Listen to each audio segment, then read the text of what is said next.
Hai guys, selamat kembali ke Kupi-Kupi Go. Perkongsian hari ini agak menarik. Saya akan menceritakan kisah mitos asal-usul kaum di Malaysia.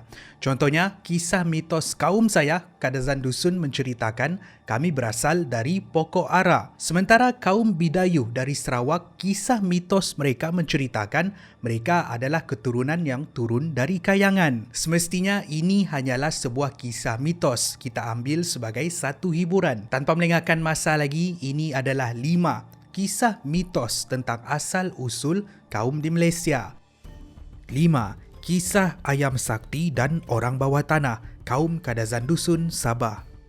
Dirujuk dari jurnal Masyarakat Kadazan Dusun melalui sumber lisan oleh Fred Apad, kisah mitos kelima kita akan melihat mitos suku kaum masyarakat Kadazan Dusun dari Sabah. Kisah bangsa saya sendiri. Kisahnya bermula dengan sebatang pokok yang dikenali sebagai pokok nunuk ragang yang terletak di kawasan berbukit di daerah Ranau. Nunuk bermaksud pokok ara dan ragang bermaksud warna merah. Diterjemahkan menjadi pokok ara yang berwarna merah. Ini ialah sebuah pokok ara gergasi yang menjadi tumpuan binatang untuk datang dan berlindung. Ada satu ketika muncul seekor ayam gergasi sakti yang mengais tanah untuk mencari makan. Tidak semena-mena, hasil kaisan dia menemukan seorang pemuda yang terperangkap di dalam tanah. Kaisan kedua pula menemukan seorang wanita. Dengan itu dia mengambil pemuda dan wanita ini menjadi anak angkat dan mereka bersama-sama tinggal di pokok nunuk ragang sebagai sebuah keluarga. Dari tahun ke tahun, keluarga mereka semakin ramai sehinggalah wujudnya satu perkampungan yang makmur. Dan mengikut cerita mitos, Ayam Sakti tadi telah melantik anak angkatnya menjadi ketua kampung.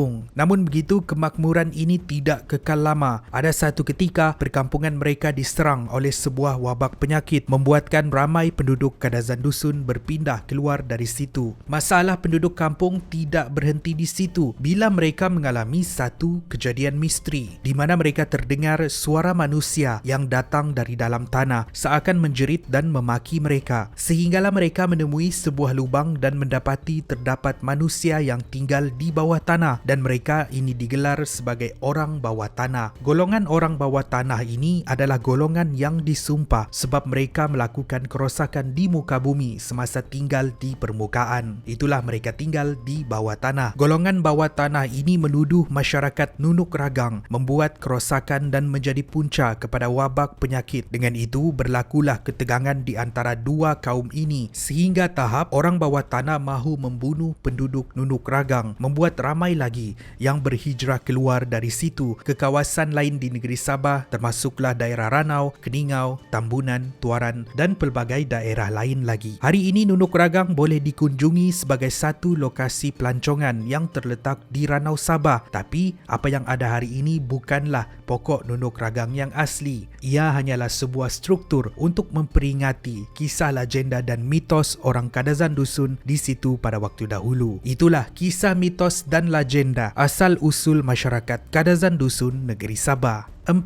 Kisah Dewa Burung, kaum Iban, Sarawak. Dirujuk dari ensiklopedia berjudul Southeast Asia, A Historical Encyclopedia from Angkor Wat to East Timor. Dari Sabah kita terbang ke negeri jiran, iaitu Sarawak, dengan melihat kisah legenda dan mitos masyarakat kaum Iban pula. Menurut kisah mitos dan legenda, masyarakat Iban adalah waris kepada Dewa Burung yang juga Dewa Perang dikenali sebagai Singalang Burung, iaitu seekor burung sakti yang turun dari kayangan ke Sungai Kapuas, Sarawak. Singalang Burung juga membawa keluarganya turun dan mengetuai suku kaum Iban di seluruh Sarawak. Termasuklah cucunya bernama Sera Gunting yang mengetuai suku kaum Iban di sekitar Banjaran Tiang Laju, dan juga anak buahnya bernama Gelungan yang mengetuai suku kaum Iban Sebuyau. Bersama-sama mereka membawa orang Iban berhijrah dari satu kawasan ke kawasan yang lain untuk mencari kawasan tanah yang subur dan mendirikan satu komuniti masyarakat yang makmur. Ini dikenali sebagai aktiviti berjalai. Rentetan daripada kisah sejarah dan mitos ini,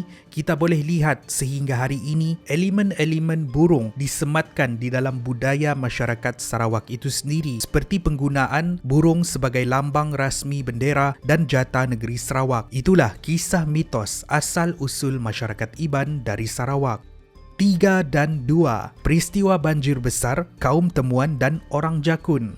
Untuk pertama kalinya saya sekalikan dua fakta di dalam satu penjelasan. Dirujuk dari laman website Jabatan Kemajuan Orang Asli. Ini pula ialah kisah mitos dan legenda daripada kaum orang asli Temuan dan kaum orang asli Jakun yang tinggal di semenanjung Malaysia. Kedua-dua kaum ini berkongsi kisah mitos yang hampir sama. Kisah mitos kaum Temuan menceritakan, dahulu populasi masyarakat Temuan ramai, tapi banyak yang telah melakukan dosa menyebabkan Tuhan mereka murka. Dengan itu didatangkan satu bencana alam merupakan banjir besar ataupun dikenali sebagai celau. Banjir ini telah melemaskan ramai orang Temuan. Selepas banjir besar reda, hanya ada dua suku kaum Temuan yang masih hidup, iaitu suku kaum Mamak dan suku kaum Inak Busuk. Ini disebabkan mereka menaiki pokok yang terletak di Gunung Raja di sempadan negeri Selangor dan Pahang. Selain daripada itu, dua kaum ini mempunyai mentera untuk meringankan hukuman celau. Untuk kaum Jakun pula, ada satu peristiwa banjir besar yang memusnahkan bumi. Tapi kaum Jakun telah diselamatkan oleh Dewa Pirman yang menciptakan sebuah kapal batera diperbuat daripada kayu pulai. Ini dinaiki oleh seorang lelaki dan seorang wanita. Bila banjir surut,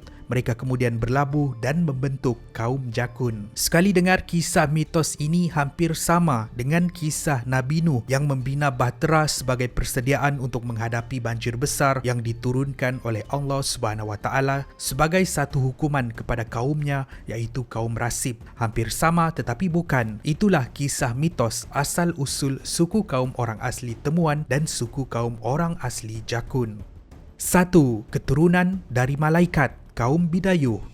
Dirujuk dari penulisan Ahi Sarok berjudul Masyarakat Bidayuh dan juga bab berjudul Latar Belakang Masyarakat Bidayuh dari Universiti Malaya. Seterusnya kita kembali ke Sarawak dengan melihat kisah mitos kaum Bidayuh. Mitos dan asal-usul kaum Bidayuh agak menarik untuk dikongsikan sebab ada beberapa versi mitos. Versi pertama menceritakan segelintir orang Bidayuh ini adalah generasi meriam bedup. Mereka ini diturunkan dari kayangan ke muka bumi. Ada juga versi lain menceritakan orang Bidayuh ini berasal dari perut bumi. Di kisah mitos yang lain pula menceritakan dahulu tiada seorang manusia pun yang tinggal di Kepulauan Borneo. Yang tinggal di sini hanyalah malaikat yang dikenali sebagai Tanabi. Ia dipercayai tinggal di kaki Gunung Said dan baru bersama istrinya bernama Kitupong. Tanabi kemudian mempunyai 3 orang anak bernama Padat, Trau dan Timunyau yang kemudian mempunyai keluarga mereka sendiri dan membentuk masyarakat kaum Bidayuh. Berbeza dengan kaum Iban yang menjadikan aktiviti penghijraan berjalai tersemat di dalam budaya mereka. Untuk kaum Bidayuh pula, disebabkan kaum mereka jenis yang mencintakan keamanan dan alam sekitar, mereka lebih selesa untuk berada di sesuatu tempat untuk jangka masa yang panjang. Mengikut cerita mitos, keturunan dari malaikat. Terima kasih kerana menonton. Mungkin anda tahu kisah mitos kaum anda sendiri. Kongsikan dengan kami di ruangan komen di bawah. Kalau saya jumpa lagi kisah-kisah mitos macam ni, saya akan kongsikan kepada goers semua. Kalau anda suka dengan kisah ini, pastikan anda like dan share. Akan lebih banyak lagi episod menarik seperti ini dimuat naik di Kopi Kopi Go. Saya jumpa anda di episod yang seterusnya. Kopi Kopi Go, menarik setiap hari.